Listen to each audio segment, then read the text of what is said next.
Well, we're keeping a close eye on Hurricane Harvey as it turns over Texas, ripping apart homes and businesses. There's also a great deal of concern over catastrophic flooding as the storm dumps heavy rains on some areas. I want to bring in Brandon Clement. He's a storm chaser tracking the hurricane in Texas. He rode out the storm in Rockport, where he says the area is basically destroyed. He joins us now by phone. Brandon, can you describe for us what it's been like where you are now?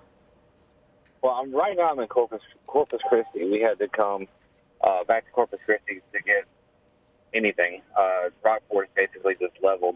A bunch of homes destroyed, businesses destroyed. Of course, stuff is open. I saw boats scattered across the town. Still a lot of storm surge in when we left. It was just a massive mess, catastrophe. And we know the storm is still continuing in this area, so communications can be difficult. And if you'll bear with us on your line there, you were in Rockport when the storm hit. Can you tell us what that experience was like? It was frightening, terrifying. The winds were just absolutely brutal.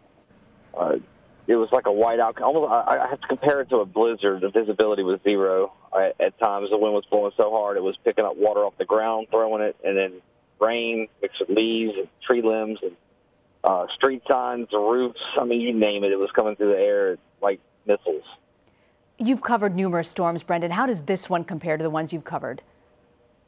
Well, as far as the ones I've been in the eye of, this was the most intense. Its damage path is not, widespread like Katrina was, but for a small area, you're seeing some similar stuff, some major flooding, houses completely leveled. It looks like a very large tornado came through there. That's the way I can describe it. It's just absolutely devastating for about a 15-mile wide stretch. We're looking at the devastating effects of flooding right now. A man just trying to escape from his car at this point with police surrounding the area. When you talk about flooding, you watch these storms. What do most people not realize about the flooding after a storm? Well, most people think when they hear hurricane, the first thing they're worried about is the wind. But the one thing that kills more people in the hurricanes and tropical system is flooding, whether it be from storm surge or flash flooding. In this case, you got a slow-moving storm, very powerful storm. It can produce a big storm surge, and of course, produces a whole lot of heavy rain, which creates flash flooding. So it's absolutely the most dangerous situation out there when you're talking about two different types of flooding, and especially when people don't really have the time to prepare, since it was just, I think with 36 hours, it went from like a tropical depression to a Category 4. So they just weren't ready for it. Brandon, people also wonder why storm chasers do what they do. Why do you risk your life and stay in the eye of the storm? Well, everybody wants to say I want to be a hero, but first I love it. I love weather. I love watching it. I love witnessing it. But when it's all said and done, I also enjoy helping, love passing on the information to people.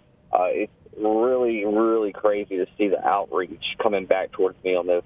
On my Facebook page right now, it's like I get a message, literally a message every 2 or 3 seconds from people in the area asking us to go check on certain addresses. Of course, we can't get to them all, but we're just trying to get a video and posting it up just so people can see what's going on there, because they're not there because they evacuated. All right, Brandon Clement, we appreciate your time and giving us your perspective as a storm chaser, coming to us from Corpus Christi. Thank you, Brandon. Thank you.